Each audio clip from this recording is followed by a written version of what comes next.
Good afternoon guys. So ito na naman, panibagong vlog na naman yung gagawin natin. So for today's vlog, ang gagawin natin maintenance at nito, ang ating Honda Click. Ayan.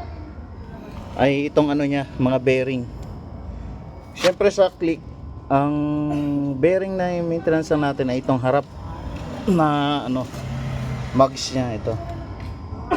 So nagtataka lang ako dito sa Click. Hindi mo siya maikot. Ayan o.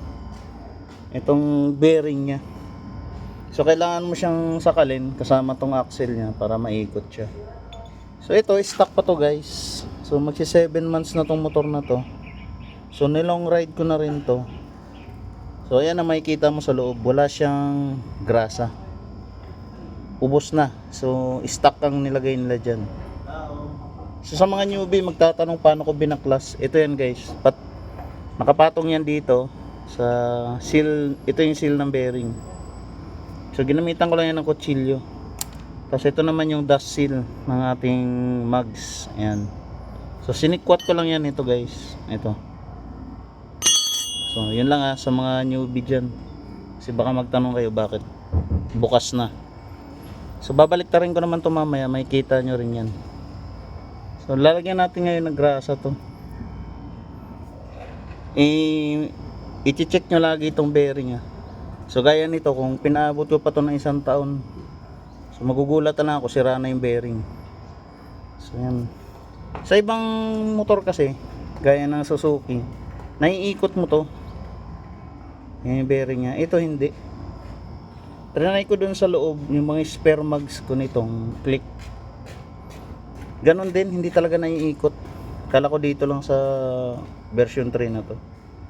So ang gagawin ko na lang ngayon is i-repack ko siya ng grasa. Sa madali lang mag-repack nito ng grasa. Sundan nyo lang to. So yan, kuha lang kayo ng grasa. Ang ginagawa ko lang dito pag mag-repack ganito. So lagyan ko lang yung daliri ko ng grasa. So lalagay ko siya sa gilid. Yan, punuin mo lang tong gilid. Then itulak mo lang din ng ito, ng daliri mo. Pag nalagyan ko na yung mga gilid nyan, ito, itutulak ko lang siya na ganun. Importante makapenetrate lang yung grasa sa loob. Same lang naman din sa kotse yan, or sa ibang ano, ganyan din ginagawa nila. Pero kung may pera ka, bili ka ng grease gun. So yung grease gun, may pressure kasi yun, mapipenetrate na yung loob nyan. So ganyan lang gagawin ko sa kanya. Re-repakan ko lang siya ng grasa. Then babalik ko yung cover ng bearing.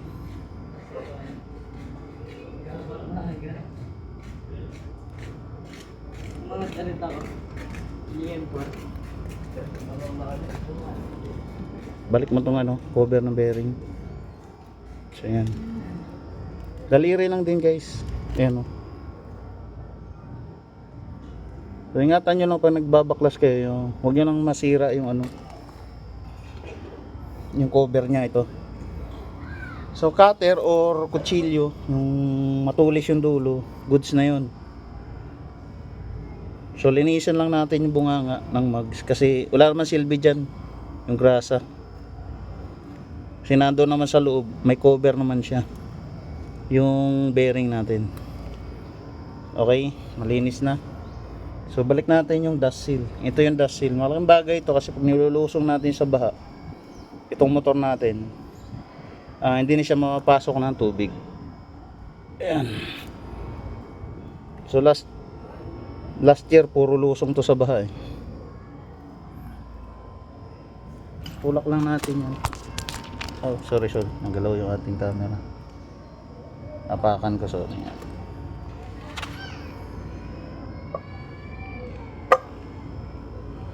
Yun, pantayin nyo lang, tulak nyo lang pantay.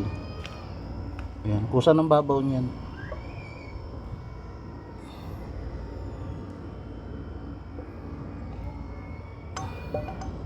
So ibalik nyo lagi yung ano, dust seal.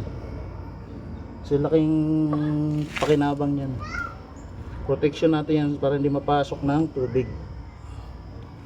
So yan, pantay na, pantayin nyo lang sa labi. Ayan o. So ganun lang siya ng kadali. So kabila naman lilinisin natin. So ganun din na proseso.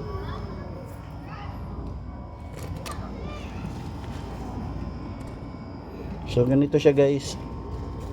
Make sure hindi tatama yung disc mo yung rotor disc sa ano. Magano kayo ng kalang. So ito nabibili rin to sa Shopee, itong pang sikwat na to. Sikwatin nyo lang yung ano, dust seal. Yan, tanggal agad yan. Madali, malambot lang yan guys. Then ito, kutsilyo. So pakita ko sa inyo anong ginagawa ko paano pagsikwat ito. Yung pinaka gilid na yan. So dyan ko siya sisikwatin. Ayan. Yun. So konting hilutin nyo lang para mabalik natin sa dati. So malaking bagay ito. Pang block ng mga ano yan, dumi. Okay. I-repack uli natin. Same lang din ang ginagawa ko. Yan, baon nyo yung garasa.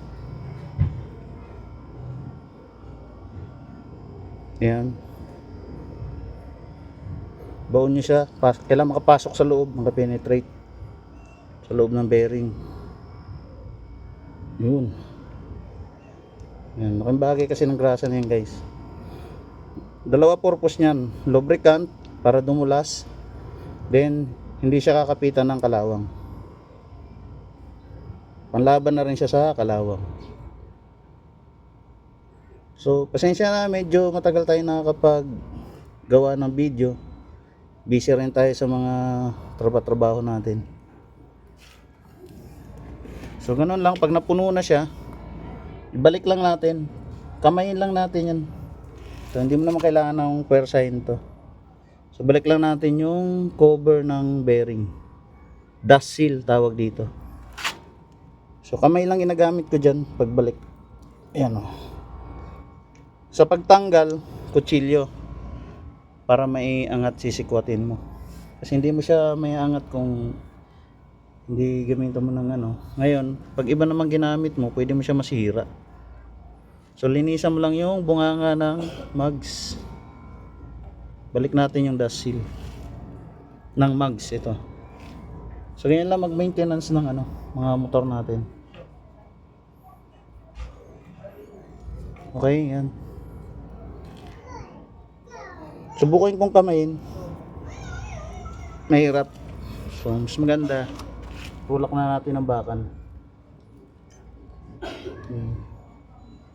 Nasa bunganga lang naman, nasa dulo lang yan. Ayan, hindi naman siya ganun kahirap. Pantayin mo lang. So ayan na guys, okay na. Then ikabit natin. Ito, ayos natin yung camera. Ayan. So balik natin yung ano. Itong maliit na bushing dito yan sa may disc ito. Tapos ang gagawin ko dito, yung axle pagbabalitin ko, babaliktarin ko para hindi ako mahirapan magbubukas. So, linis lang ng mugs. So itong maliit, ulitin ko dito yan sa may rotor disc na part. Ito yung rotor. So yung mahaba dito yan sa kabila. Ngayon babaliktarin ko kasi nandito yan pag ano naman gagawin ko para hindi ako mahirapan magbabaklas pag nakaharap ako sa motor. Okay, kabit natin.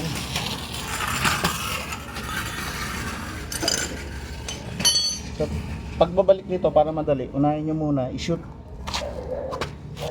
dito sa brake pad yung ating rotor disc. Ito rotor tawag nito. Rotor disc. Ayan, balik lang natin yung bushing. Shoot natin maigi. Ayan, pag na-shoot na, kasa natin. So, ganun din sa kabila. Hilahin lang natin. Susunod naman yan, yung telescopic. Ayan, tapat natin ganun. Then, pwede mo na ipasok yung axle. Axle bolt. Ayan. Pagusin mo, pantay mo lang.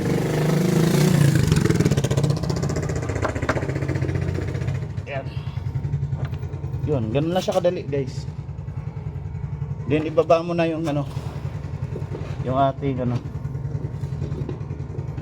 jack. Baka may magtanong pa, sa Shopee lang nabibili itong jack ko. Yan, mamurahin lang yan guys. So yun na, binaliktad ko yung axle. Ang purpose niyan, para madali ko siya mabuksan. Kanan kasi ako. Pag nandito kasi yung ulo ng axle, pang kaliwete, nahihirapan ako. Nandun sa kaliwa itong nut na to. So importante na nasa kanan, pag nakaharap ako sa motor, nasa kanan tong nut na to, para hindi ako mahirapan. So bahala kayo guys, kayo ang magdi-decide niyan, kasi kayo naman ang gagawa kung saan nyo gusto. Ako mas komportable lang dito na nasa kanan yung nut, para hindi ako mahirapan, at tamang torque lang din yung may lalagay ko rito. Kasi hindi man ako gumagamit ng torque wrench dito. So tinatansya ko lang na tamang torque yung may ilalagay ko. Itong nut na to 19 yan guys, 19mm. Sa nakita eh no, 19mm. So isikipan na natin. Kailangan mo ng 14mm ito na pangontra. Yun, 14mm kita. So kontrahin mo ng 14mm yung ulo ng axle.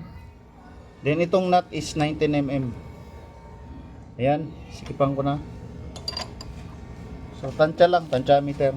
Pero may tamang torque nito Hanapin nyo na lang sa, mag-research na lang kayo sa Google kung ano yung tamang torque value nitong nut na to, kung gagamitan nyo ng torque wrench. Ako tansyameter lang kasi ginagawa ko. Pag humigpit, yun na yun. Yan. So yun, okay naman siya pag nakakabit, nakahigpit na. Pero pag iniikot mong gano'n, nagtaka lang ako, hindi siya maikot. Pag mahigpit na, maganda naman yung ikot niya yun. Free wheel naman siya. So yun lang guys, salamat. So sana may natutunan naman kayo sa pag-maintenance ng ating motor na Honda Click version 3. Susunod ay magpapalit ako ng brake pad. Yun naman gagawin natin. Kasi yung mga i-maintenance dito sa set ng caliper. So yun lang. Salamat.